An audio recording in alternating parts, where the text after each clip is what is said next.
Pernahkah kalian membayangkan seorang satria yang tubuhnya tak mempan oleh baja, yang kulitnya tak bisa ditembus peluru maupun senjata pusaka, tiba-tiba tersungkur bersimbah darah hanya karena sebilah tongkat kayu? Inilah kisah yang mengguncang sejarah Nusantara. Prabu Kian Santang, sang penguasa kesaktian dari tanah Sunda, melakukan perjalanan ribuan mil hanya untuk mencari satu hal: rasa sakit. Namun, di padang pasir yang tandus, ia bertemu dengan sosok singa Allah, Sayyidina Ali bin Abi Thalib, bukan dengan pedang Zulfikar yang melegenda, melainkan dengan sebuah rahasia langit yang meruntuhkan seluruh ilmu kebal sang Prabu dalam sekejap mata. Apa sebenarnya yang terjadi? Dan rahasia besar apa yang dibawa Kian Santang saat kembali ke Pajajaran? Simak kisah lengkapnya dalam serial spesial ini. Sebelum kita mulai, mari kita bangun komunitas ini dengan menekan tombol subscribe sebagai bentuk apresiasi terhadap sejarah dan dakwah. Semoga Anda yang menonton video ini senantiasa diberikan kesehatan, keberkahan rezeki, dan petunjuk jalan yang lurus oleh Allah Subhanahu wa Ta'ala. Amin ya Rabbal Alamin.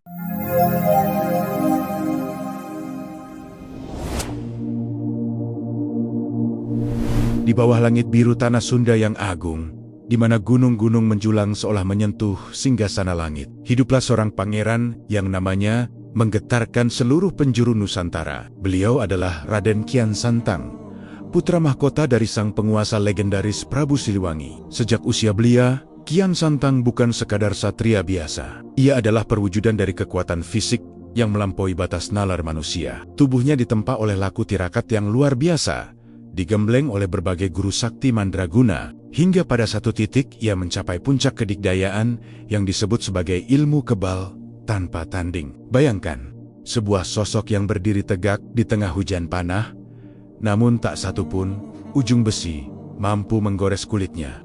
Bayangkan, seorang pemuda yang berjalan di tengah kobaran api, namun helai rambutnya pun tidak hangus terbakar. Inilah masa di mana nama Kian Santang menjadi momok sekaligus simbol kebanggaan kerajaan Pajajaran. Hari demi hari dilewati Kian Santang dengan bertarung. Ia berkelana dari ujung timur hingga ujung barat, mendatangi padepokan paling tersembunyi, menantang jawara-jawara paling ditakuti, hingga menaklukkan makhluk-makhluk gaib yang menghuni hutan belantara. Namun, ada satu hal aneh yang mulai tumbuh di dalam hatinya. Bukannya merasa bangga atau puas dengan kemenangan demi kemenangan itu, Kian Santang justru merasa hampa. Setiap kali ia menebas lawan, setiap kali ia memenangkan pertempuran tanpa luka sedikit pun, hatinya justru semakin merasa kosong. Ia mulai merasa bosan dengan tubuhnya yang terlalu kuat.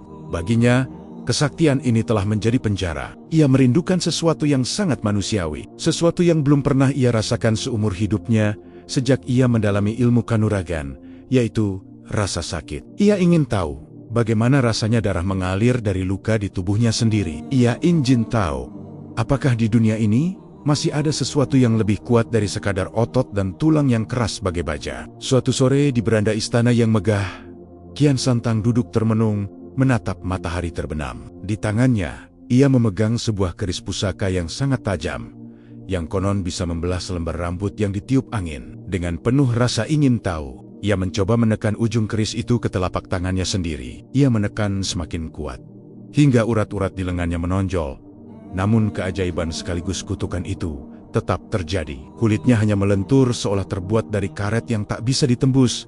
Tak ada setetes darah pun yang keluar. Ia menghela napas panjang, sebuah desahan yang penuh dengan beban kesombongan yang tak disengaja. Ia merasa seolah-olah dunia ini terlalu kecil untuknya. Ia merasa tidak ada lagi tantangan yang sepadan. Kesombongan ini mulai merayap pelan, bukan karena ia ingin jahat, tetapi karena ia merasa telah berada di puncak tertinggi pencapaian manusia. Ia merasa bahwa tidak ada satupun makhluk di kolong langit ini yang mampu menandingi kekuatannya. Kabar tentang kegelisahan sang pangeran sampai ke telinga Prabu Siliwangi. Sang ayah yang bijak tahu bahwa putranya sedang berada di persimpangan jalan spiritual yang berbahaya. Sang Prabu kemudian memanggil Kian Santang dan memberikan nasihat bahwa di atas langit masih ada langit, bahwa kekuatan fisik hanyalah titipan yang sangat kecil di hadapan keagungan semesta. Namun, jiwa muda Kian Santang yang membara tidak bisa menerima itu begitu saja. Ia membutuhkan bukti nyata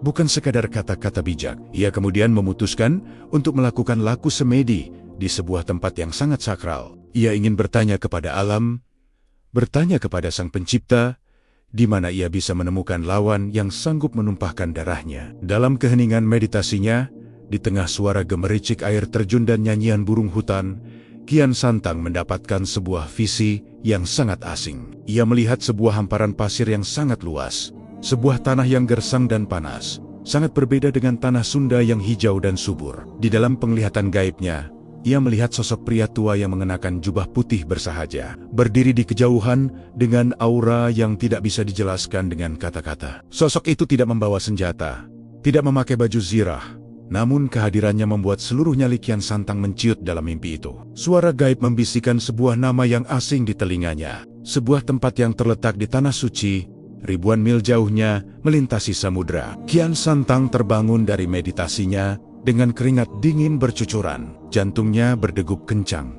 sebuah perasaan yang sudah lama tidak ia rasakan. Ia merasa tertantang, ia merasa takut sekaligus bersemangat. Inilah jawaban yang ia cari selama ini. Tanpa membuang waktu, ia segera mempersiapkan diri. Ia berpamitan kepada sang ayah dengan tekad bulat untuk mencari sosok misterius tersebut. Ia membawa bekal seadanya, namun membawa ambisi yang sangat besar untuk membuktikan bahwa ilmu kebal Pajajaran adalah yang terbaik di dunia. Perjalanan itu dimulai dengan menembus hutan rimba yang belum terjamah, menyeberangi laut selatan yang ganas, hingga akhirnya ia sampai di sebuah pelabuhan untuk menumpang kapal dagang menuju tanah Arab. Di atas kapal, para pedagang dari berbagai bangsa bercerita tentang kehebatan para satria di tanah suci, tentang keberanian seorang pria yang dijuluki Singa Allah. Kian Santang mendengarkan dengan seksama, namun dalam hatinya ia tetap merasa yakin bahwa ilmu saktinya tidak akan pernah bisa dikalahkan. Ia membayangkan sebuah pertarungan hebat, sebuah duel yang akan dikenang sepanjang masa, di mana ia akan menunjukkan kepada dunia bahwa satria dari tanah Sunda tidak bisa diremehkan. Namun, apa yang tidak disadari oleh Kian Santang adalah bahwa ia bukan sedang menuju sebuah medan perang fisik, melainkan sebuah medan perang batin yang akan menghancurkan seluruh egonya hingga berkeping-keping. Setelah berbulan-bulan terombang-ambing di lautan, akhirnya garis pantai tanah suci mulai terlihat. Udara panas yang menyengat menyambut kedatangannya. Debu-debu pasir mulai menempel di jubah kebesarannya yang mewah. Kian Santang melangkah turun dari kapal dengan tatapan mata yang tajam, mencari-cari di mana sosok yang ia lihat dalam mimpinya. Setiap orang yang ia temui, ia tanyai, siapakah orang yang paling sakti di tanah ini? Siapa yang bisa mengalahkan aku? Orang-orang menatapnya dengan heran, melihat seorang pemuda berpakaian asing dengan kepercayaan diri yang meluap-luap. Hingga akhirnya seorang kakek tua menunjuk ke arah sebuah sumur di pinggiran kota Madinah. Di sana, terlihat seorang pria sedang mengambil air dengan tenang, wajahnya bercahaya dan gerak-geriknya penuh dengan kerendahan hati. Kian Santang berjalan mendekat, tangannya sudah memegang gagang senjatanya, siap untuk meledakkan kekuatannya kapan saja. Langkah kakinya yang berat di atas pasir menciptakan suara yang kontras dengan kesunyian di sekitar sumur itu. Pria di sumur itu menoleh, tersenyum dengan sangat tulus. Sebuah senyuman yang anehnya membuat bulu kuduk Kian Santang berdiri. Belum sempat Kian Santang mengucapkan kata-kata tantangannya, pria itu berkata dengan suara yang sangat lembut namun menggetarkan sukma. Selamat datang, wahai putra dari tanah yang jauh. Aku sudah menunggumu. Kian Santang tertegun. Bagaimana mungkin orang ini tahu kedatangannya? Tanpa menunggu jawaban, pria itu menancapkan tongkat kayu sederhananya ke dalam pasir dan berkata, sebelum kita bicara lebih jauh, bisakah kau bantu aku mencabut tongkat ini? Jika kau mampu, maka aku akan melayani apapun keinginanmu. Kian Santang tertawa meremehkan, menganggap ini adalah tugas yang terlalu mudah bagi seorang yang bisa menghancurkan gunung dengan satu pukulan. Namun, saat tangannya menyentuh kayu tongkat itu, sesuatu yang mengerikan mulai terjadi. Seluruh ilmu kebalnya seolah-olah terserap masuk ke dalam bumi, dan untuk pertama kalinya dalam hidupnya, Kian Santang merasakan rasa perih yang sangat tajam di telapak tangannya. Darah mulai merembes keluar dari pori-pori kulitnya yang selama ini tak tertembus. Wajah Kian Santang memucat, matanya terbelalak melihat cairan merah miliknya sendiri yang jatuh ke atas pasir panas. Ia mengerahkan seluruh tenaganya, namun tongkat itu seolah-olah telah menjadi bagian dari pusat bumi. Di tengah rasa sakit yang luar biasa itu,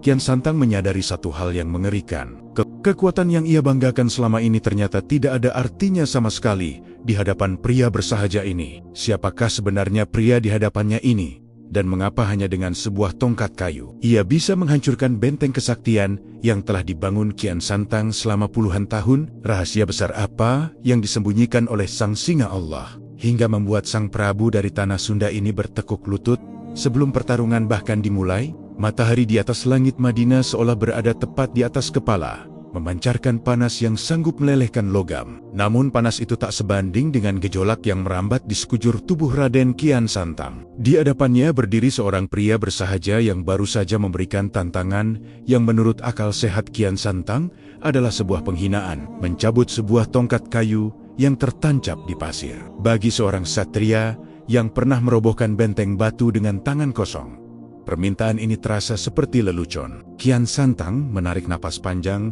mencoba menenangkan debar jantungnya yang tiba-tiba berpacu tidak beraturan. Ia melangkah maju dengan angkuh. Jubah kebesarannya yang disulam benang emas berkilau, tertimpa cahaya matahari, kontras dengan pakaian kusam pria di hadapannya. Ia mencengkeram batang tongkat itu dengan tangan kanannya. Otot lengan bawahnya mengeras bagai lilitan akar pohon tua, dan dengan satu sentakan yang ia perkirakan cukup untuk mencabut pohon besar, ia menarik tongkat itu. Namun, kenyataan pahit menghantam kesadarannya. Seketika, tongkat itu tidak bergerak sama sekali, bahkan tidak bergeser 1 milimeter pun. Kian Santang tertegun. Rasa heran mulai merayap di sela-sela egonya yang tinggi. Ia mencoba lagi, kali ini dengan kedua tangannya. Ia memasang kuda-kuda yang kokoh, menancapkan kakinya dalam-dalam ke pasir panas, dan mengerahkan seluruh tenaga dalam yang ia miliki. Energi yang selama ini ia gunakan untuk membelah bukit, ia fokuskan sepenuhnya ke telapak tangannya. Bumi di sekitar tempat itu mulai bergetar pelan. Debu-debu pasir berterbangan tertiup hawa panas yang keluar dari tubuh sang pangeran. Namun tongkat kayu itu tetap diam, seolah-olah ia adalah poros yang menahan seluruh berat dunia. Di saat itulah keajaiban yang mengerikan mulai terjadi. Ilmu kebal yang selama ini menjadi kebanggaan Kian Santang, ilmu yang membuatnya tak mempan oleh sabetan pedang paling tajam sekalipun, tiba-tiba terasa menguap dari tubuhnya. Rasa perih yang luar biasa menyerang telapak tangannya. Kian Santang melihat dengan mata kepalanya sendiri bagaimana kulit tangannya mulai lecet dan mengelupas karena gesekan dengan kayu tongkat tersebut. Cairan merah hangat merembes keluar, membasahi serat kayu dan menetes ke pasir.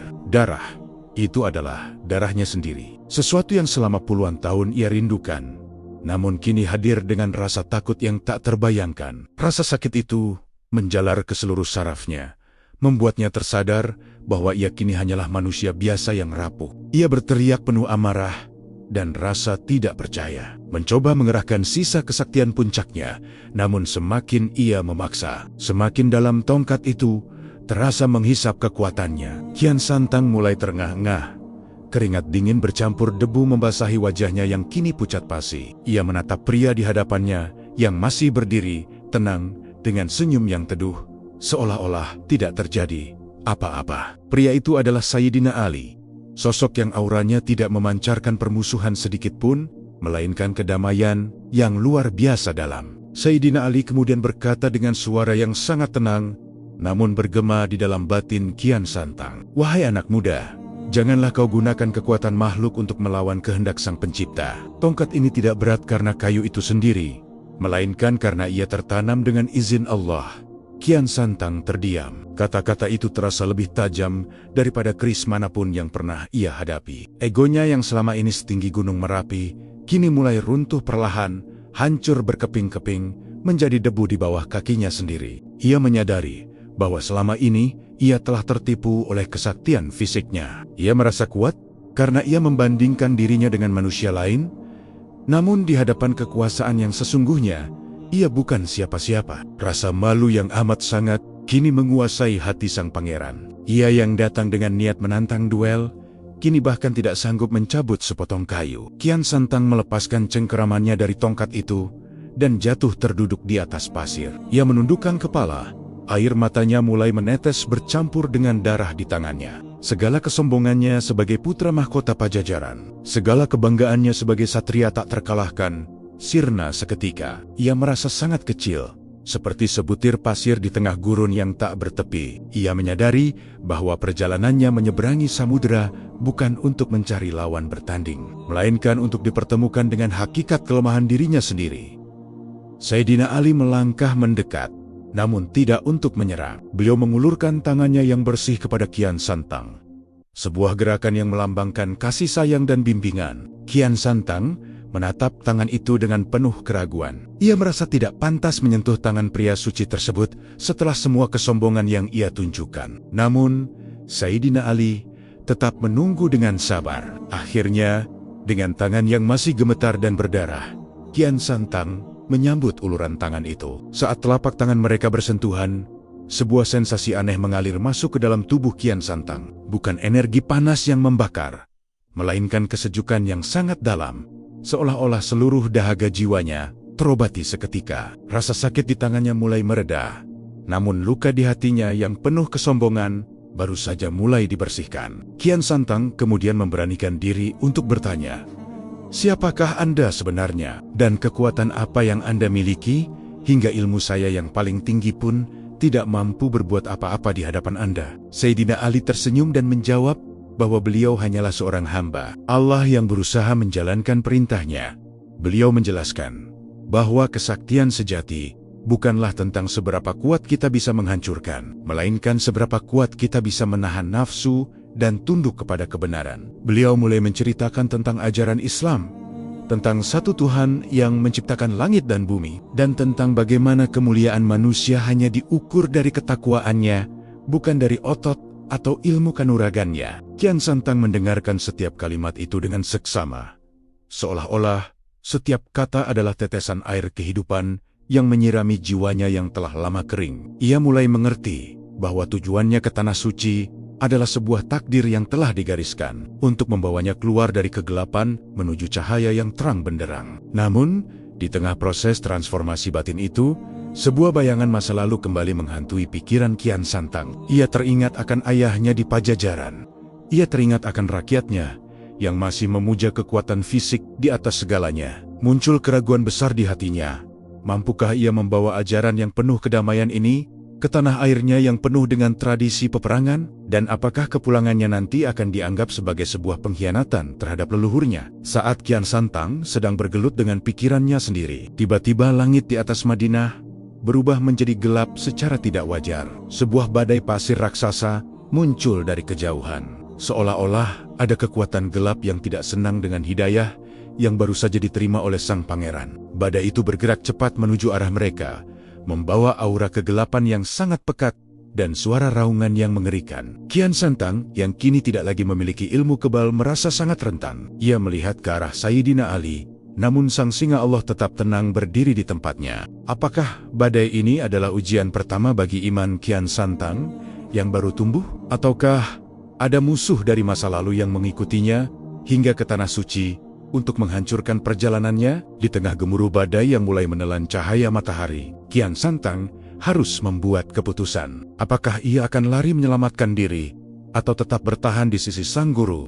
Meskipun ia tidak lagi memiliki perisai gaib yang selama ini melindunginya, ketakutan yang belum pernah ia rasakan seumur hidup kini mencekik lehernya. Sementara pasir-pasir tajam mulai menyayat kulitnya yang kini hanya selembut kulit manusia biasa. Badai pasir misterius itu semakin mendekat, membawa ancaman yang tidak hanya mengincar raga, tapi juga jiwa sang pangeran. Apakah Kian Santang sanggup melewati ujian ketakutan ini tanpa ilmu saktinya? Dan siapa sebenarnya sosok di balik badai yang seolah sengaja datang untuk menghentikan langkah sang satria Pajajaran ini? Gemuruh suara angin yang membawa jutaan butir pasir tajam kini bukan lagi sekadar suara alam, melainkan raungan yang seolah datang dari dimensi lain. Raden Kian Santang berdiri mematung, menatap dinding raksasa berwarna jingga kecoklatan yang menelan cakrawala. Tanpa ilmu kebal yang selama ini menyelimuti kulitnya, ia merasa telanjang di hadapan amukan semesta. Setiap hembusan angin yang mendahului badai itu mulai menyayat wajahnya,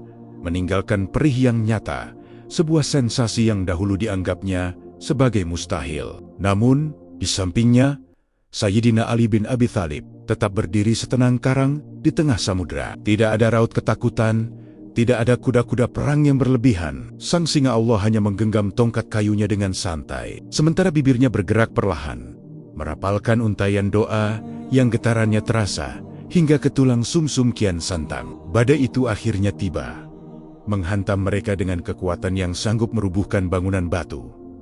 Pandangan Kian Santang gelap total. Pasir masuk ke mata, hidung, dan mulutnya. Ia merasa seolah tubuhnya akan tercerai-berai terbawa pusaran angin. Dalam kepanikan itu, ego lamanya berbisik untuk lari mencari perlindungan, untuk menggunakan sisa-sisa tenaga dalamnya demi menciptakan perisai angin. Namun, saat ia hendak mengerahkan energinya, ia teringat pada tangan berdarahnya di atas tongkat tadi. Ia menyadari bahwa kekuatannya yang dulu adalah sumber kesombongannya, dan jika ia menggunakannya sekarang, ia akan kembali menjadi satria yang angkuh dan kosong. Dengan keberanian yang baru lahir, Kian Santang justru melepaskan semua ambisinya. Ia memilih untuk bersimpuh di atas pasir, meniru ketenangan pria di sampingnya. Ia memejamkan mata, membiarkan tubuhnya dipukuli badai, dan untuk pertama kalinya, ia menyerahkan nyawanya sepenuhnya kepada kekuatan yang lebih besar dari dirinya sendiri. Anehnya, saat kepasrahan itu memuncak, Kian Santang merasakan sebuah keajaiban yang jauh lebih indah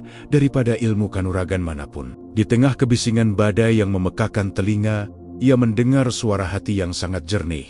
Ia merasakan sebuah perlindungan yang tidak kasat mata, bukan berupa kulit yang mengeras bagai besi, melainkan jiwa yang tenang bagai telaga. Sayyidina Ali kemudian mendekat, merangkul pundak Pangeran Sunda itu, dan membisikkan sebuah kalimat yang akan mengubah arah hidupnya selamanya. Beliau berkata bahwa tiada daya dan upaya kecuali dengan pertolongan Allah. Kalimat itu seolah menjadi kunci yang membuka pintu hidayah di dalam dada Kian Santang. Seketika itu juga, badai pasir yang tadinya mengamuk hebat mulai mereda dengan sangat cepat, seolah-olah alam tunduk pada sebuah perintah yang tak terdengar oleh telinga manusia. Saat debu mulai turun kembali ke bumi, dan matahari kembali menampakkan wajahnya, Kian Santang melihat dunia dengan mata yang berbeda. Ia melihat butiran pasir bukan sebagai musuh, melainkan sebagai saksi keagungan Sang Pencipta. Ia menatap Sayyidina Ali dengan penuh rasa hormat yang mendalam, sebuah rasa hormat yang lahir dari pengakuan atas kemuliaan akhlak, bukan ketakutan akan kekuatan. Disinilah, di bawah langit Madinah yang kembali cerah, pelajaran pertama tentang Islam dimulai. Sayyidina Ali mengajak Kian Santang menuju sebuah masjid sederhana yang terbuat dari batang pohon kurma. Di sana, Kian Santang tidak diajari cara memegang pedang atau cara mengeraskan tubuh, melainkan diajari cara membasuh diri dengan air yang suci, sebuah ritual yang disebut wudu. Bagi Kian Santang, wudu adalah sebuah filosofi yang sangat dalam. Setiap tetesan air yang membasuh wajah, tangan, dan kakinya seolah menghapus noda-noda kesombongan yang selama ini melekat erat. Ia merasa beban di pundaknya yang selama ini ia bawa dari Pajajaran perlahan-lahan terangkat. Setelah itu, ia diajari untuk berdiri tegak, ruku, dan sujud. Saat keningnya menyentuh tanah dalam sujud pertamanya, Kian Santang menangis sejadi-jadinya. Isak tangis seorang satria yang tak pernah kala itu pecah di kesunyian masjid. Ia menyadari bahwa selama ini ia telah salah mengartikan arti kemenangan. Kemenangan sejati bukanlah saat kita berdiri di atas jasad lawan, melainkan saat kita mampu menaruh bagian tubuh paling terhormat kita, yaitu kepala, sejajar dengan tanah di hadapan Sang Pencipta. Sujud itu menjadi runtuhnya benteng terakhir ego Kian Santang. Pelajaran berlanjut tentang hakikat kemanusiaan. Sayyidina Ali menjelaskan bahwa di dalam Islam, seorang raja dan seorang budak memiliki kedudukan yang sama di hadapan Tuhan. Kian Santang yang terbiasa hidup dalam sistem kasta dan kebangsawanan merasa sangat terpukul sekaligus terpesona. Ia melihat bagaimana Sayyidina Ali yang memiliki kekuasaan dan kesaktian luar biasa tetap mau melayani orang miskin, mengambilkan air untuk janda tua, dan membagi roti terakhirnya dengan orang yang lapar. Ini adalah jenis kekuatan yang belum pernah Kian Santang temui di tanah Jawa. Kekuatan yang tidak menindas, melainkan mengayomi. Kekuatan yang tidak menuntut penghormatan, melainkan memberi kasih sayang. Hari demi hari, dilewati Kian Santang dengan belajar membaca aksara langit dan memahami makna di balik setiap wahyu yang diturunkan kepada baginda Nabi Muhammad SAW. Ia mulai memahami bahwa ilmu kebal yang ia miliki dahulu hanyalah setitik debu dibandingkan dengan perlindungan yang diberikan Allah kepada hamba-hambanya yang beriman. Namun, pelajaran ini tidaklah mudah. Berkali-kali ingatan akan kesaktiannya kembali menggoda. Terkadang ia merasa rindu untuk bisa terbang di atas pohon atau menghancurkan batu dengan sekali pukul. Namun, setiap kali godaan itu muncul, ia teringat akan ketenangan Sayyidina Ali saat menghadapi badai pasir.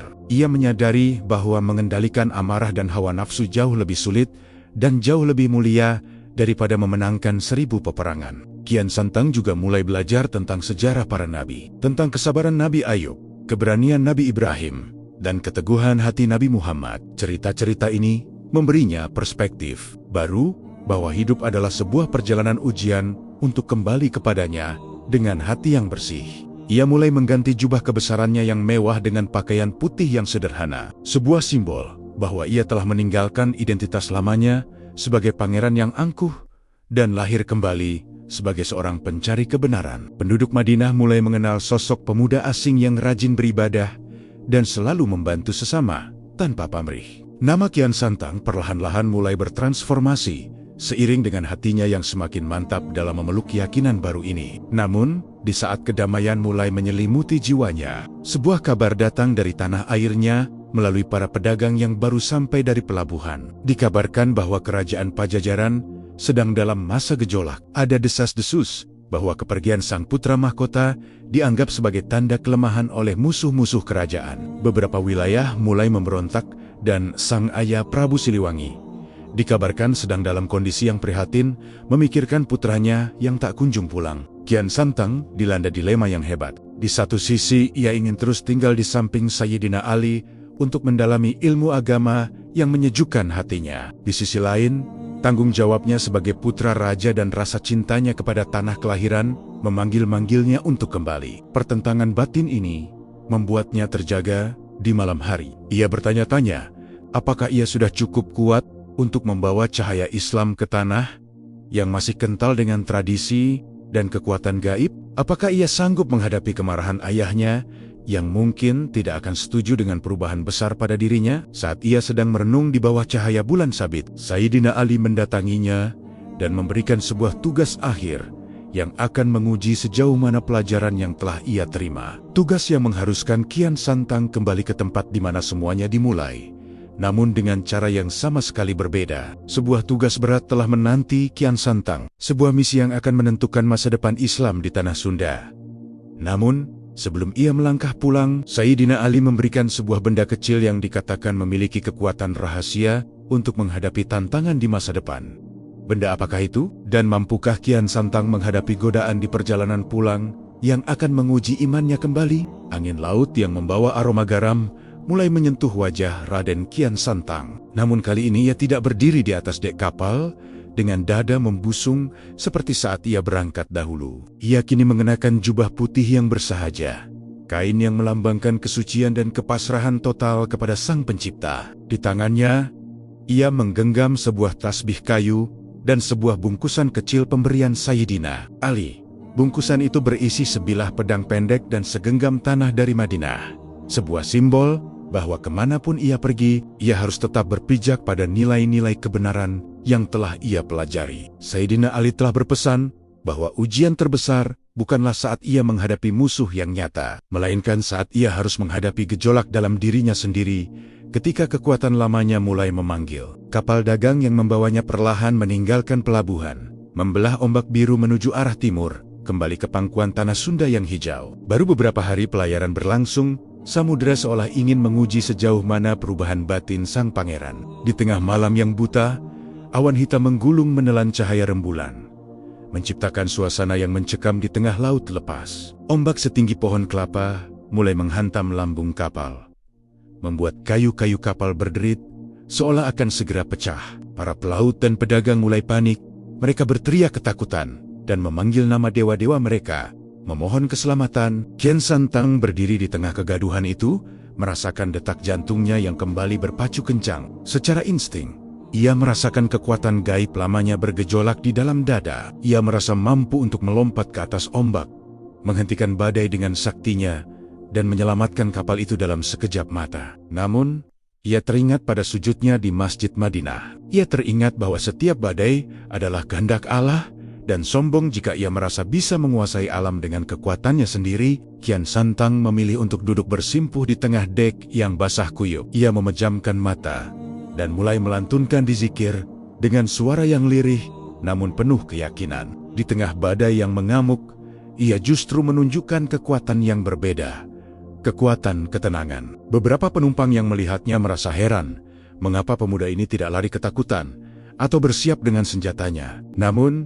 perlahan-lahan, ketenangan Kian Santang mulai menular. Satu persatu orang mulai mendekat ke arahnya, mencari perlindungan di dekat sosok yang memancarkan kedamaian luar biasa itu. Kian Santang sadar bahwa tugasnya bukan lagi untuk menjadi pahlawan yang pamer kesaktian, melainkan menjadi penuntun bagi mereka yang sedang kehilangan arah di tengah badai kehidupan. Namun, ujian sesungguhnya datang bukan dari alam, melainkan dari sisa-sisa kegelapan yang mengejarnya. Di tengah amukan badai, sebuah kapal hitam tanpa bendera muncul dari balik kabut. Itu adalah kapal para perompak sakti yang sudah lama mendengar kabar tentang kepulangan putra mahkota Pajajaran yang konon telah kehilangan ilmu kebalnya. Mereka mengira ini adalah kesempatan emas untuk membalas dendam lama dan merebut harta yang mungkin dibawa pangeran dari tanah Arab. Para perompak itu melompat ke atas dek kapal Kian Santang dengan senjata tajam yang berkilau terkena kilatan petir. Pemimpin mereka, seorang pria bertubuh raksasa dengan mata satu yang dikenal sebagai si penjagal samudra, tertawa terbahak-bahak melihat Kian Santang yang hanya duduk bersimpuh tanpa baju zirah. Si penjagal itu melangkah maju, menghunuskan golok besarnya ke arah leher Kian Santang. Ia mengejek bahwa sang pangeran kini sudah menjadi pengecut yang hanya bisa berkomat kamit. Kian Santang membuka matanya perlahan. Tidak ada rasa amarah di sana, hanya ada rasa iba yang mendalam. Ia berdiri dengan tenang, tanpa mengeluarkan senjata pemberian Sayyidina Ali. Ia berkata dengan lembut agar mereka menghentikan aksi keji ini dan memohon ampun kepada Tuhan sebelum laut menelan mereka semua. Namun, peringatan itu justru dianggap sebagai tantangan. Si penjagal mengayunkan goloknya dengan kekuatan penuh. Sebuah serangan yang seharusnya bisa membelah tubuh manusia biasa menjadi dua bagian. Di saat genting itulah, Kian Santang merasakan ujian terberatnya. Jika ia menggunakan ilmu kebal lamanya, ia akan selamat, namun ia akan gagal dalam ujian imannya. Jika ia tidak melakukan apa-apa, ia mungkin akan mati. Namun, ia teringat pelajaran tentang tawakal. Ia bergerak dengan sangat tenang, sebuah gerakan yang bukan didasari oleh kecepatan fisik, melainkan oleh bimbingan hidayah. Ia hanya bergeser sedikit, dan golok itu menghantam tiang kapal dengan keras hingga patah. Kian Santang tidak membalas dengan pukulan mematikan. Ia hanya menyentuh pergelangan tangan si penjagal dengan jari-jarinya, menekan titik saraf yang membuat tangan raksasa itu seketika lumpuh dan menjatuhkan senjatanya. Kian Santang menunjukkan bahwa kekuatan sejati adalah kemampuan untuk melumpuhkan tanpa harus menghancurkan, untuk menang tanpa harus merendahkan. Para perompak lainnya yang melihat pemimpin mereka tak berdaya, hanya dengan satu sentuhan lembut menjadi ketakutan. Mereka mengira Kian Santang masih memiliki ilmu hitam yang jauh lebih hebat dari sebelumnya. Namun, Kian Santang justru melakukan sesuatu yang tak terduga. Ia mengambil segelas air, membacakannya doa, dan memberikannya kepada si penjagal yang sedang mengerang kesakitan. Ia menjelaskan bahwa rasa sakit itu adalah teguran kecil dari Sang Pencipta agar ia berhenti berbuat zalim. Melihat kemuliaan akhlak Kian Santang, satu persatu perompak itu menjatuhkan senjata mereka. Mereka tidak kalah oleh pedang, melainkan kalah oleh kelembutan hati sang pangeran. Di tengah sisa-sisa badai yang mulai mereda, para perompak itu justru duduk bersimpuh di hadapan Kian Santang, meminta untuk diajarkan rahasia di balik ketenangannya yang luar biasa. Perjalanan pun berlanjut dengan suasana yang jauh berbeda. Kapal yang tadinya penuh ketakutan kini menjadi tempat belajar. Kian Santang mulai membagikan kisah-kisah dari Tanah Suci tentang keadilan dan cinta kasih dalam Islam. Para pelaut dan bahkan mantan perompak itu mendengarkan dengan penuh kekaguman. Mereka mulai menyadari bahwa satria yang ada di hadapan mereka ini jauh lebih menakutkan sekaligus jauh lebih dicintai daripada satria yang dulu dikenal hanya karena kekejamannya di medan perang. Kian Santang telah berhasil melewati ujian pertamanya, yaitu menggunakan kekuatannya bukan untuk kesombongan, melainkan untuk dakwah. Namun, seiring dengan semakin dekatnya kapal ke pesisir tanah Jawa, kegelisahan baru mulai muncul di hati Kian Santang. Ia melihat dari kejauhan barisan gunung-gunung yang sangat ia kenal. Puncak Gunung Gede dan Pangrango yang menjulang seolah menyambut kepulangannya. Ia tahu bahwa di balik keindahan itu, ada sebuah kerajaan besar yang masih memegang teguh tradisi leluhur. Ia tahu bahwa ayahnya, Prabu Siliwangi, adalah sosok yang sangat teguh pada pendiriannya. Bagaimana ia harus menjelaskan bahwa ia bukan lagi pangeran yang memuja kesaktian fisik? Bagaimana ia harus menghadapi para senopati Pajajaran yang pasti akan menantangnya untuk membuktikan ilmu kebalnya yang konon sudah runtuh? Sesaat sebelum kapal bersandar di pelabuhan Karawang, Kian Santang membuka bungkusan kecil pemberian Sayyidina Ali yang berisi tanah Madinah. Ia menatap tanah itu dan menyadari bahwa misinya adalah menanamkan benih kebenaran di tanah kelahirannya. Meskipun ia harus berhadapan dengan badai yang jauh lebih besar daripada badai di lautan. Ia mencium tanah itu, memohon kekuatan kepada Allah agar hatinya tetap teguh. Saat kaki pertamanya menyentuh dermaga,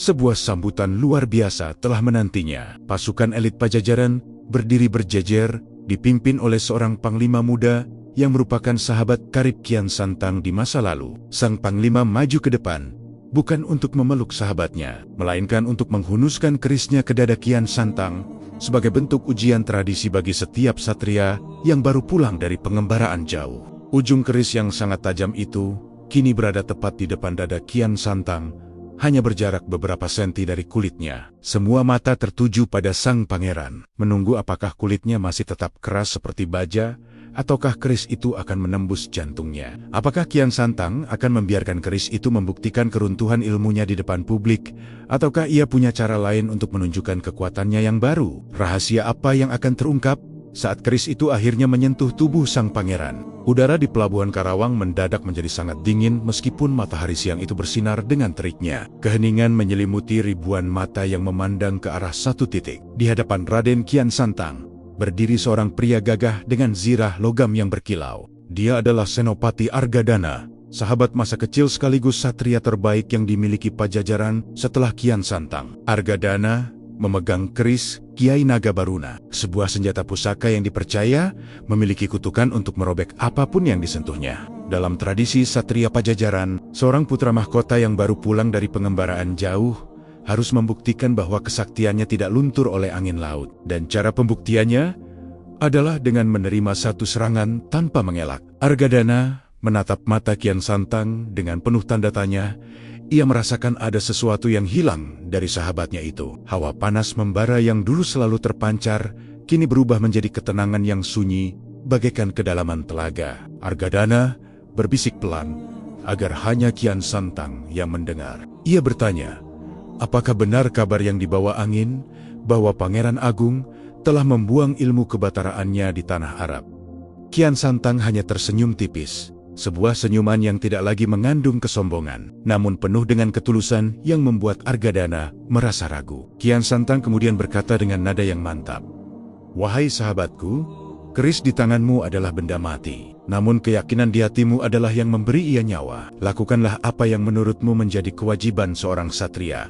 Tanpa menunggu lama, dengan gerakan secepat kilat, Argadana menghujamkan keris pusaka itu tepat ke arah dada Kian Santang. Semua orang menahan napas. Beberapa prajurit memejamkan mata karena tak sanggup melihat darah pangeran mereka tumpah ke bumi. Bunyi denting logam yang halus terdengar, namun bukan suara daging yang terkoyak. Keris itu berhenti tepat di permukaan kain putih, jubah Kian Santang, ujungnya melengkung seolah menabrak dinding yang tak kasat mata. Namun, Kian Santang tahu bahwa itu bukan lagi ilmu kebal fisiknya yang bekerja, melainkan perlindungan dari Sang Khalik yang ia mohonkan dalam doa sekejap sebelum benturan terjadi. Argadana terbelalak. Ia menarik senjatanya dan melihat ujung keris pusakanya sedikit tumpul. Ia merasa kalah, namun bukan kalah oleh fisik, melainkan kalah oleh wibawa yang dipancarkan Kian Santang. Di tengah kebingungan massa, Kian Santang tidak menunjukkan kemenangan. Ia justru merangkul Argadana dan membisikkan bahwa kekuatan sejati tidak pernah berada pada tajamnya bilah besi, melainkan pada kebersihan hati yang bersujud. Rombongan pun bergerak menuju pusat ibu kota Pakuan Pajajaran. Sebuah perjalanan yang diiringi oleh sorak-sorai rakyat yang merindukan pangeran mereka. Namun, di dalam hati Kian Santang ada mendung yang bergelayut. Sepanjang jalan ia melihat bagaimana kemegahan istana dibangun di atas keringat rakyat yang memuja berhala, dan kekuatan gaib yang semu. Ia merasa sedih melihat saudaranya sendiri masih terbelenggu oleh ketakutan akan roh-roh jahat dan ketergantungan pada sesajen. Setibanya di gerbang istana, Kian Santang disambut oleh jajaran menteri dan penasihat kerajaan yang menatapnya dengan penuh kecurigaan. Mereka melihat cara berpakaian Kian Santang yang sangat berbeda. Jubah putihnya dianggap sebagai penghinaan terhadap tradisi warna kebesaran Pajajaran yang identik dengan warna merah dan emas. Pertemuan yang paling dramatis pun terjadi di balairung istana. Di sana duduk sang penguasa agung Prabu Siliwangi, di atas singgasananya yang megah. Mata sang Prabu tajam menembus batin putranya. Ia merasakan ada perubahan besar pada Kian Santang yang tidak ia sukai. Siliwangi melihat putranya tidak lagi mengenakan mahkota pangeran, tidak membawa keris pusaka keluarga, dan cara berjalannya pun tidak lagi menunjukkan keangkuhan seorang penguasa. Kian Santang maju ke depan, namun alih-alih melakukan sembah seperti biasanya, ia memberikan salam dengan tangan di dada dan sedikit membungkuk, sebuah penghormatan yang menurutnya lebih tulus, namun dianggap sebagai pembangkangan oleh para menteri istana. Suasana menjadi tegang saat Prabu Siliwangi bertanya dengan suara yang menggelegar tentang apa yang didapatkan putranya di tanah Arab. Apakah ia membawa senjata baru yang lebih sakti, ataukah ia membawa pasukan besar untuk memperluas wilayah Pajajaran? Kian Santang dengan suara yang tenang namun berwibawa menjawab bahwa ia tidak membawa pedang maupun pasukan. Ia membawa sesuatu yang jauh lebih berharga, yaitu cahaya kebenaran. Ia mulai bercerita tentang Tuhan yang satu, tentang keadilan bagi seluruh manusia, dan tentang hilangnya kasta di hadapan Sang Pencipta. Mendengar penjelasan itu, suasana balairung berubah menjadi panas. Salah satu penasihat spiritual istana yang bernama Ki Buyut Rambeng berdiri dengan murka. Ia menuduh Kian Santang telah dirasuki oleh roh jahat dari negeri asing dan telah mengkhianati ajaran leluhur yang sudah dijaga selama berabad-abad. Ki Buyut Rambeng menantang Kian Santang untuk membuktikan bahwa ajaran barunya lebih hebat daripada ilmu kegaiban Pajajaran. Ia mengeluarkan sebuah dupa hitam dan mulai merapalkan mantra. Seketika itu juga, bayangan hitam raksasa muncul dari balik pilar istana, menyerang ke arah Kian Santang dengan cakar yang tajam. Para menteri bergidik ngeri, namun Kian Santang tetap berdiri tegak tanpa rasa takut sedikit pun. Ia tidak mengeluarkan mantra tandingan. Ia hanya mengangkat tangannya dan membaca ayat kursi dengan suara yang jernih. Cahaya putih yang sangat lembut memancar dari tubuh Kian Santang, membuat bayangan hitam itu musnah seketika, seperti debu yang tertiup angin. Seluruh istana terdiam. Mereka belum pernah melihat kekuatan yang begitu bersih dan tidak berbau mistis seperti itu. Namun, keberhasilan Kian Santang mematahkan sihir Ki Buyut Rambeng justru membuat Prabu Siliwangi semakin gelisah. Sebagai seorang raja yang menjunjung tinggi tradisi, ia merasa wibawanya terancam oleh ajaran baru yang dibawa putranya. Siliwangi merasa bahwa jika rakyat mengikuti jalan Kian Santang, maka tatanan kerajaan yang selama ini ia bangun akan runtuh. Ia memberikan peringatan keras kepada Kian Santang untuk tidak menyebarkan ajaran itu di wilayah Pajajaran. Namun, Kian Santang dengan penuh hormat menjawab bahwa kebenaran tidak bisa dibendung oleh perintah raja sekalipun. Pergesekan batin antara ayah dan anak ini menciptakan jurang pemisah yang sangat dalam di tengah keluarga kerajaan. Malam harinya, Kian Santang dipanggil secara pribadi oleh ibundanya Subang Larang, yang secara diam-diam ternyata memiliki ketertarikan pada ajaran kedamaian. Ibundanya menangis melihat putranya yang kini tampak begitu bercahaya, namun berada dalam posisi yang sangat berbahaya. Beliau memperingatkan Kian Santang bahwa para penasihat raja sedang merencanakan sesuatu yang licik untuk menyingkirkannya jika ia tetap bersikeras dengan keyakinannya. Kian Santang hanya tersenyum dan memberikan tasbih kayu pemberian Sayyidina Ali kepada ibundanya sebagai penguat hati. Ia tahu bahwa perjuangannya di tanah Sunda baru saja dimulai, dan musuh terbesarnya bukanlah senjata tajam, melainkan kebencian yang tumbuh dari ketidaktahuan. Keesokan paginya, sebuah maklumat dikeluarkan oleh istana. Kian Santang dilarang berbicara di depan rakyat dan diasingkan ke wilayah pegunungan yang terpencil untuk merenungi perbuatannya. Namun, hal itu tidak menyurutkan semangatnya. Justru di pengasingan itulah, satu persatu rakyat kecil mulai mendatanginya secara sembunyi-sembunyi. Mereka penasaran dengan sosok pangeran yang kini menjadi sangat ramah dan peduli pada nasib mereka. Kian Santang mulai mengajar di bawah pohon besar. Bukan mengajarkan cara berperang, melainkan cara bertani yang baik dan cara menyucikan hati. Pengaruhnya mulai meluas melampaui tembok istana, menciptakan gelombang perubahan yang tidak bisa dihentikan oleh pasukan manapun. Namun, Ki Buyut Rambeng yang iri hati tidak tinggal diam. Ia menyiapkan sebuah jebakan besar yang melibatkan kekuatan gaib purba yang selama ini dilarang untuk dibangkitkan.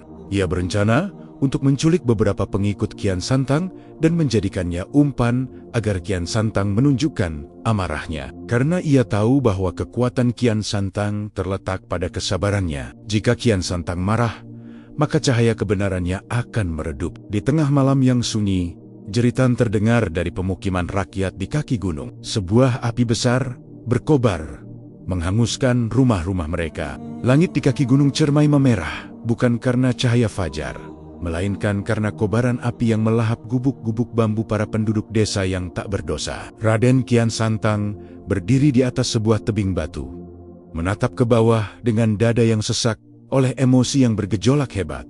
Di sana, di tengah kepulan asap hitam, ia melihat orang-orang yang baru saja ia ajarkan tentang kedamaian, kini berlarian ketakutan. Suara tangisan anak-anak dan teriakan para ibu membelah kesunyian malam, memicu sisa-sisa naluri satria di dalam diri Kian Santang yang selama ini ia tekan kuat-kuat. Tangan pangeran itu mengepal hingga buku jarinya memutih. Ia merasakan energi panas yang sangat familiar, mulai merayap dari pangkal lengannya. Itu adalah hawa amarah, sebuah kekuatan purba dari ilmu kanuraganya yang dulu, yang kini seolah-olah bangkit kembali karena dipicu oleh ketidakadilan yang kasat mata. Di tengah api yang berkobar, muncul sosok-sosok bayangan hitam yang tidak menyerupai manusia. Mereka adalah makhluk-makhluk siluman dari dimensi gelap yang dibangkitkan oleh Ki Buyut Rambeng menggunakan tumbal darah. Makhluk-makhluk itu tertawa mengejek, sengaja menyiksa rakyat kecil hanya untuk memancing Kian Santang turun dari puncak bukitnya. Ki Buyut Rambeng tahu benar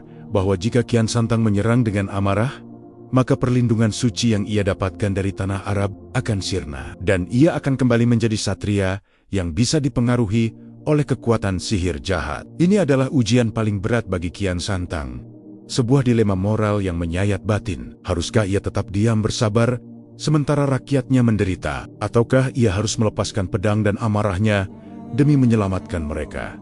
Meskipun itu berarti ia akan kehilangan hidayah ketenangannya. Kian Santang melompat turun dari tebing dengan kecepatan yang melampaui batas manusia. Ia mendarat di tengah desa yang terbakar dengan debu yang beterbangan. Salah satu siluman raksasa berwajah kerbau mencoba menerjangnya dengan kapak besar. Namun, Kian Santang hanya bergeser sedikit tanpa membalas. Ia teringat pesan Sayyidina Ali bahwa musuh yang sesungguhnya bukanlah yang ada di depan mata, melainkan yang ada di dalam dada. Ia mulai membacakan ayat-ayat pelindung dengan suara yang gemetar karena menahan tangis melihat seorang kakek tua yang terluka di dekatnya. Setiap kali ia hendak melayangkan pukulan mematikan, ia beristighfar, memohon agar Allah tidak membiarkan egonya menguasai tangannya. Namun, serangan para siluman itu semakin brutal. Mereka mulai mengancam nyawa orang-orang yang paling dekat dengan Kian Santang dalam pengasingan itu. Tiba-tiba, dari balik kegelapan asap, Ki Buyut Rambeng muncul dengan tawa yang menggelegar. Ia mengejek Kian Santang sebagai satria pengecut yang hanya bisa berdoa sementara negerinya hancur. Ki Buyut kemudian merapalkan kutukan purba yang disebut Sastra Jendra, sebuah ilmu hitam yang konon bisa membalikkan jantung manusia hingga mati seketika. Kian Santang merasakan dadanya sesak, nafasnya mulai terputus-putus, dan penglihatannya mulai mengabur. Dalam keadaan sekarat itu, bayangan masa lalunya sebagai satria tak terkalahkan kembali muncul. Ia melihat dirinya yang dulu, yang penuh darah dan kemenangan. Suara-suara gaib berbisik di telinganya, menyuruhnya untuk melepaskan seluruh tenaga dalamnya, menyuruhnya untuk membantai semua musuh dengan sekali hentakan. Namun, di tengah hiruk-pikuk itu, Kian Santang teringat akan butiran tanah Madinah yang ia bawa. Ia merogoh kantong kecil di pinggangnya, mengambil segenggam tanah itu, dan menaburkannya ke udara sambil bersujud di tengah api. Ia berteriak memanggil nama Tuhannya dengan penuh kepasrahan yang total. Seketika itu juga, tanah yang ia taburkan berubah menjadi cahaya keemasan yang sangat terang, membentuk sebuah kubah pelindung yang tak kasat mata, namun sangat kuat. Api yang tadinya berkobar hebat, mendadak padam seolah-olah tersedot ke dalam bumi, dan makhluk-makhluk siluman itu melolong kesakitan saat cahaya tersebut menyentuh kulit gelap mereka. Ki Buyut Rambeng terperanjat. Ia tidak menyangka bahwa kepasrahan Kian Santang justru melahirkan kekuatan yang jauh lebih dahsyat daripada amarah manapun. Cahaya itu tidak hanya memadamkan api, tetapi juga menyembuhkan luka-luka para penduduk desa yang terkena serangan. Kian Santang berdiri perlahan, wajahnya kini tidak lagi memancarkan amarah, melainkan ketenangan yang sangat dalam yang membuat siapapun yang melihatnya merasa damai. Ia berjalan mendekati Ki Buyut Rambeng yang kini tersudut dan gemetar ketakutan. Kian Santang tidak menghunuskan senjata, ia justru mengulurkan tangannya yang terbuka, menawarkan pengampunan. Ia berkata bahwa kebencian hanya akan melahirkan kegelapan yang lebih pekat, dan ia mengundang sang dukun istana untuk bertaubat. Namun, hati Ki Buyut sudah terlalu keras karena dendam. Ia justru mencoba menusuk Kian Santang dengan keris beracun di saat terakhir. Secara ajaib, keris itu hancur menjadi debu sebelum sempat menyentuh jubah putih Kian Santang. Ki Buyut Rambeng yang ketakutan akhirnya melarikan diri ke dalam hutan, menghilang bersama bayangan malam yang tersisa. Rakyat desa yang melihat kejadian itu serentak bersujud syukur. Mereka menyadari bahwa pangeran mereka tidak membawa kelemahan, melainkan sebuah kekuatan baru yang melampaui nalar manusia. Kian Santang membantu warga membangun kembali rumah-rumah mereka. Ia ikut memanggul kayu dan mengaduk tanah, menunjukkan bahwa seorang pemimpin sejati adalah pelayan bagi rakyatnya. Kejadian ini tersebar luas hingga ke telinga para prajurit di istana, membuat banyak senopati mulai meragukan perintah Prabu Siliwangi untuk memusuhi putranya sendiri. Namun, di istana Pakuan Pajajaran, berita ini diterima dengan cara yang berbeda. Prabu Siliwangi merasa bahwa kekuatan Kian Santang kini sudah benar-benar berada di luar kendalinya. Sang Prabu mulai merasa bahwa pertempuran besar tidak akan bisa dihindari lagi jika ia ingin mempertahankan kedaulatan tradisinya. Ia memanggil seluruh kekuatan satria dari seluruh pelosok Sunda, mengumpulkan ribuan pasukan elit untuk melakukan sebuah pengepungan besar terhadap wilayah pengasingan Kian Santang. Prabu Siliwangi ingin membuktikan satu hal terakhir. Apakah Tuhan yang disembah putranya itu benar-benar bisa melindunginya dari ribuan mata pedang yang haus darah? Kian Santang yang mengetahui rencana ayahnya merasa sangat sedih. Ia tidak ingin ada pertumpahan darah di antara sesama saudara satu tanah air. Ia menghabiskan malam-malamnya dengan salat tahajud, memohon agar Allah memberikan jalan keluar yang tidak melibatkan nyawa manusia. Di tengah doanya, ia mendapatkan sebuah petunjuk gaib bahwa ia harus mendatangi ayahnya sendirian tanpa membawa satupun pengikut. Ini adalah misi bunuh diri menurut akal manusia. Namun ia tahu bahwa ini adalah satu-satunya cara untuk menghentikan perang saudara yang akan menghancurkan Pajajaran selamanya. Pagi harinya, Kian Santang berpamitan kepada para pengikutnya dengan linangan air mata. Ia meminta mereka untuk tetap teguh pada ajaran kedamaian, apapun yang terjadi pada dirinya. Dengan hanya membawa tasbih dan sebilah pedang pendek pemberian Sayyidina Ali yang tidak pernah ia cabut dari sarungnya, Kian Santang melangkah menuju ibu kota. Ia berjalan melewati barisan prajurit yang tadinya siap membunuhnya. Namun anehnya, setiap kali ia lewat, para prajurit itu seolah-olah terpaku dan tak mampu mengangkat senjata mereka. Wibawa yang dipancarkannya membuat jalanan menuju istana terbuka lebar tanpa hambatan sedikit pun. Langkah kaki Raden Kian Santang terdengar begitu nyata di atas lantai batu yang menuju gerbang utama istana Pakuan Pajajaran. Setiap langkahnya membawa getaran yang aneh, sebuah kombinasi antara ketegasan seorang satria dan kelembutan seorang pendakwah. Di atas benteng istana, ribuan prajurit panah sudah menarik tali busur mereka hingga maksimal. Ujung anak panah yang terbuat dari perunggu hitam mengkilap itu, semuanya tertuju pada satu titik, yaitu dada sang pangeran yang kini hanya terbalut jubah putih tipis. Prabu Siliwangi berdiri di balkon tertinggi. Jubah kebesarannya yang berwarna merah marun berkibar ditiup angin kencang. Wajahnya tampak seperti pahatan batu yang dingin, namun matanya tidak bisa menyembunyikan luka batin yang sangat dalam. Bagi sang Prabu, melihat putranya datang tanpa senjata berat dan tanpa pasukan adalah sebuah penghinaan terhadap keagungan militer Pajajaran. Namun di sisi lain, ia melihat sebuah wibawa yang belum pernah ia temui pada raja manapun di seluruh jagat raya. Kian Santang berhenti tepat di tengah garis batas yang jika ia lalui, maka perintah hujan panah akan segera dilepaskan. Ia menenggada, menatap langsung ke mata ayahnya dengan penuh rasa hormat, namun tanpa rasa takut sedikit pun. Suasana seketika menjadi sangat hening.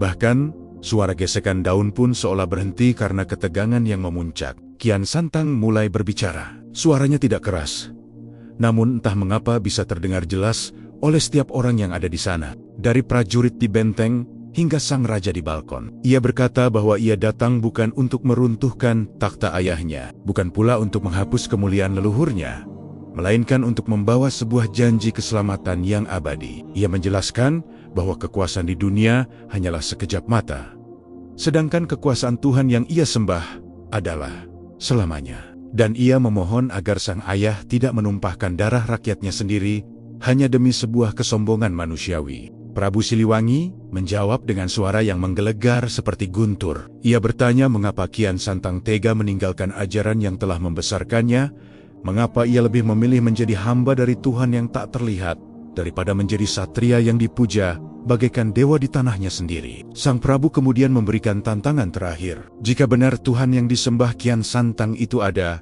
dan maha kuat, maka biarkanlah Tuhan itu melindunginya dari kemarahan seluruh pasukan Pajajaran. Siliwangi mengangkat tangannya tinggi-tinggi ke langit, dan dengan satu gerakan cepat, ia memberikan aba-aba untuk melepaskan hujan panah. Ribuan anak panah meluncur serentak, menutupi cahaya matahari, hingga langit mendadak menjadi gelap, menciptakan suara desingan maut yang seharusnya mengakhiri hidup Kian Santang dalam hitungan detik. Namun, di detik yang sangat kritis itu, Kian Santang tidak bergerak untuk menghindar. Ia justru bersujud di atas tanah, menempelkan keningnya ke bumi dengan penuh kepasrahan yang luar biasa. Ia merapalkan doa perlindungan yang diajarkan oleh Sayyidina Ali dengan penuh keyakinan bahwa nyawanya ada di tangan Sang Pencipta. Keajaiban yang tak masuk akal pun terjadi di depan mata ribuan saksi. Anak-anak panah yang seharusnya menancap di tubuh Kian Santang tiba-tiba melambat di udara, seolah-olah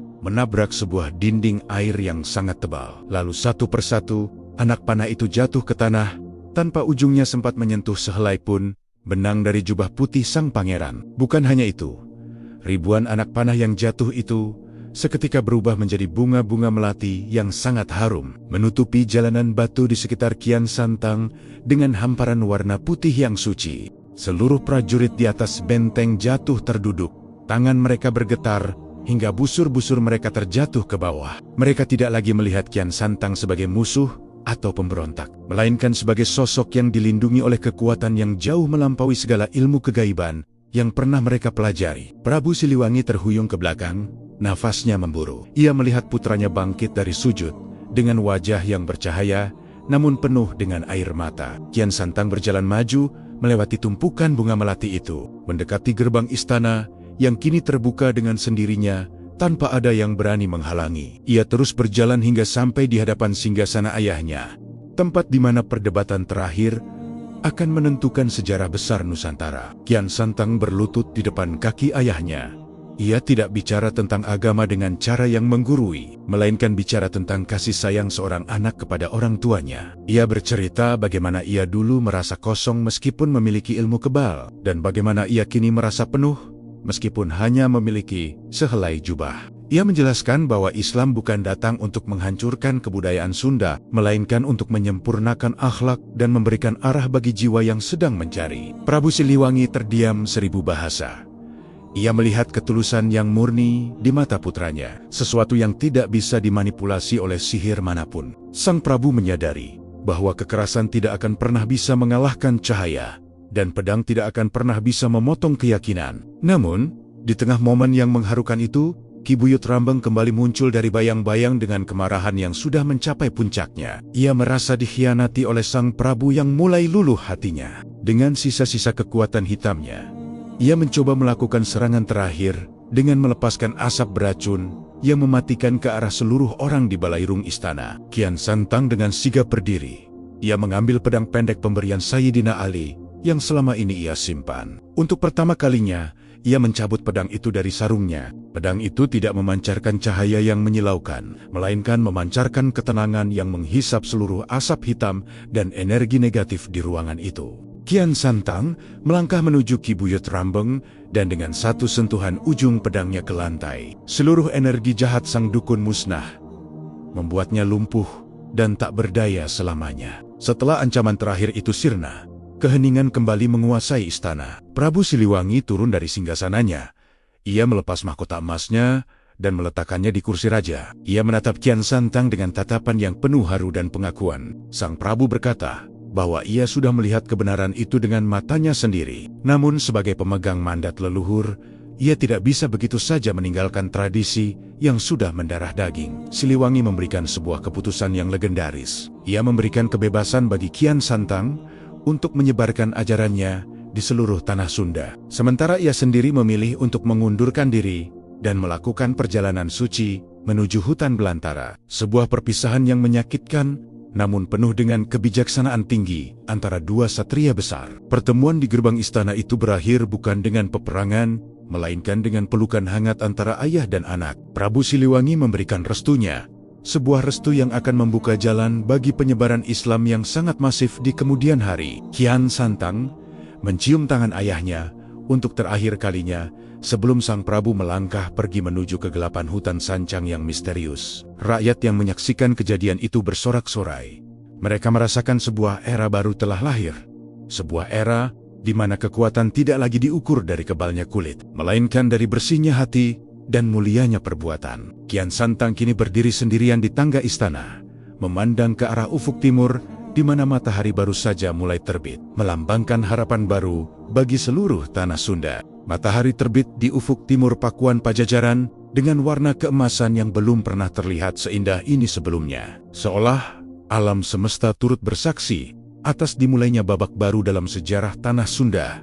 Raden Kian Santang berdiri di puncak menara tertinggi istana, namun ia tidak lagi mengenakan mahkota emas atau jubah kebesaran yang berat. Ia hanya mengenakan pakaian putih bersih yang melambangkan kesucian niatnya. Di bawah sana ia melihat rakyatnya mulai berkerumun, bukan untuk melakukan upacara pemujaan kekuatan fisik, melainkan untuk memulai kehidupan yang didasari oleh nilai-nilai kemanusiaan dan keadilan. Kepergian Prabu Siliwangi ke hutan sancang memang meninggalkan lubang di hati banyak orang. Namun Kian Santang tahu bahwa ayahnya tidak benar-benar pergi. Sang Prabu hanya memberikan ruang bagi putranya untuk menanamkan benih benaran yang lebih abadi daripada sekadar takhta kayu jati. Kian Santang memulai tugasnya dengan melakukan perubahan besar yang tidak disangka oleh siapapun. Ia tidak memaksakan keyakinannya dengan pedang, melainkan dengan teladan nyata. Langkah pertamanya adalah menghapuskan sistem kasta yang selama ini membelenggu rakyat kecil. Ia memerintahkan agar gudang-gudang makanan istana dibuka dan dibagikan secara adil kepada mereka yang kelaparan. Ia turun langsung ke sawah-sawah, membantu para petani memperbaiki saluran irigasi dengan tangannya sendiri. Tangan yang dulu hanya dikenal sebagai pemegang senjata mematikan. Rakyat melihat bahwa pangeran mereka telah berubah total. Ia bukan lagi sosok yang harus ditakuti, melainkan sosok yang dicintai karena kerendahan hatinya. Inilah ilmu kebal yang sesungguhnya, sebuah kekebalan terhadap godaan harta dan kekuasaan yang jauh lebih sulit dicapai daripada kekebalan terhadap senjata tajam. Hari demi hari Kian Santang mulai membangun pusat-pusat pembelajaran yang kini kita kenal sebagai pondok pesantren. Di sana, ia mengajarkan aksara Arab dan makna-makna Al-Quran yang menyejukkan. Ia menjelaskan bahwa Islam tidak datang untuk menghapus adat istiadat Sunda yang luhur, melainkan untuk membersihkannya dari noda-noda kesyirikan. Ia menyelaraskan pepatah-pepatah bijak leluhur dengan nafas-nafas Islami, menciptakan sebuah harmoni budaya yang sangat indah. Para jawara dan satria yang dulu hanya haus akan darah, kini mulai belajar untuk menundukkan hawa nafsu mereka. Mereka mulai menyadari bahwa musuh terbesar bukan berada di luar sana, melainkan ada di dalam dada mereka sendiri. Persis seperti yang diajarkan oleh Sayyidina Ali kepada Kian Santang di padang pasir Madinah. Namun, tantangan tidak berhenti begitu saja. Beberapa wilayah pedalaman yang masih dipengaruhi oleh sisa-sisa pengikut Ki Buyut Rambeng mencoba melakukan pemberontakan. Mereka menganggap Kian Santang telah melemah karena tidak lagi menunjukkan kesaktiannya. Menghadapi hal ini, Kian Santang menunjukkan sebuah mukjizat yang akan dikenang selamanya. Ia mendatangi wilayah konflik tersebut sendirian, tanpa pengawal dan tanpa senjata. Ketika para pemberontak menyerangnya dengan tombak dan keris, Kian Santang hanya tersenyum dan membacakan syalawat. Anehnya, setiap senjata yang diarahkan kepadanya mendadak menjadi berat dan jatuh ke tanah sebelum sempat menyentuhnya. Ia kemudian mengambil sebuah batu besar dan dengan izin Allah, ia meremas batu itu hingga menjadi butiran pasir halus hanya dengan satu tangan. Ia menunjukkan bahwa kekuatannya tidak hilang. Ia hanya memilih untuk tidak menggunakannya untuk kehancuran. Para pemberontak itu pun berlutut dan menyatakan kesetiaan mereka, menyadari bahwa kedaulatan Kian Santang dilindungi oleh langit. Seiring berjalannya waktu, Kian Santang mulai merasakan bahwa tugasnya di dunia sudah hampir selesai. Ia melihat Islam telah berakar kuat di tanah Sunda, dari pesisir hingga ke gunung-gunung tertinggi. Ia kemudian memutuskan untuk meninggalkan kehidupan istana sepenuhnya. Ia menyerahkan urusan pemerintahan kepada kerabatnya yang amanah dan memilih untuk menjadi seorang pengembara spiritual, sama seperti ayahnya, namun dengan tujuan yang berbeda. Ia melakukan perjalanan terakhirnya menuju wilayah Godok, Suci, di daerah Garut. Di sana, ia menghabiskan sisa hidupnya dengan mengajar dan beribadah di sebuah tempat yang sangat sunyi. Ia tidak lagi mengejar kejayaan nama pangeran. Ia hanya ingin dikenal sebagai hamba Allah yang berusaha membawa kedamaian. Kisah tentang runtuhnya ilmu kebal Kian Santang di hadapan Sayyidina Ali menjadi legenda yang turun-temurun diceritakan di seluruh Nusantara. Cerita ini bukan sekadar tentang kekalahan fisik, melainkan tentang kemenangan iman atas kesombongan. Warisannya bukan berupa emas atau tanah yang luas, melainkan sebuah identitas baru bagi masyarakat Sunda yang religius dan berakhlak mulia. Hingga saat ini, jejak-jejak sejarahnya di wilayah Godok masih dikunjungi oleh ribuan orang yang ingin mengambil pelajaran dari perjuangannya. Kian Santang telah membuktikan bahwa sejarah tidak ditulis oleh mereka yang paling kuat secara fisik, tetapi oleh mereka yang paling mampu mengendalikan hatinya untuk tunduk kepada kebenaran ilahi. Dalam detik-detik terakhirnya di dunia, Kian Santang duduk bermeditasi menghadap ke arah kiblat. Ia memegang tasbih pemberian Sayyidina Ali yang kini sudah nampak usang, namun sangat bercahaya di matanya. Ia tersenyum membayangkan pertemuan kembali dengan gurunya, dan pertemuan yang paling ia rindukan dengan Sang Pencipta. Ia telah menyelesaikan misinya. Ia telah meruntuhkan tembok kesombongan di tanah Sunda, dan menggantinya dengan pondasi iman yang kokoh. Sejarah Pajajaran mungkin telah berakhir secara politik, namun ruh perjuangan Kian Santang terus hidup dalam setiap doa yang dipanjatkan oleh anak cucunya di bumi pertiwi. Cahaya senja menyelimuti makam yang sangat sederhana, tempat peristirahatan terakhir Sang Satria Agung. Tidak ada tugu peringatan yang megah, hanya batu nisan bersahaja yang dikelilingi oleh pepohonan rindang. Namun, harum namanya tetap tercium hingga berabad-abad kemudian. Kian Santang mengajarkan kita satu hal yang sangat penting, bahwa setinggi apapun ilmu kita, sehebat apapun kekuatan kita, semuanya akan runtuh jika tidak didasari oleh ketundukan kepada Sang Maha Pencipta. Ilmu kebal yang sejati bukanlah kulit yang tak bisa ditembus besi, melainkan hati yang tak bisa ditembus oleh api neraka, karena selalu basah dengan dizikir dan cinta kepada sesama makhluk Tuhan.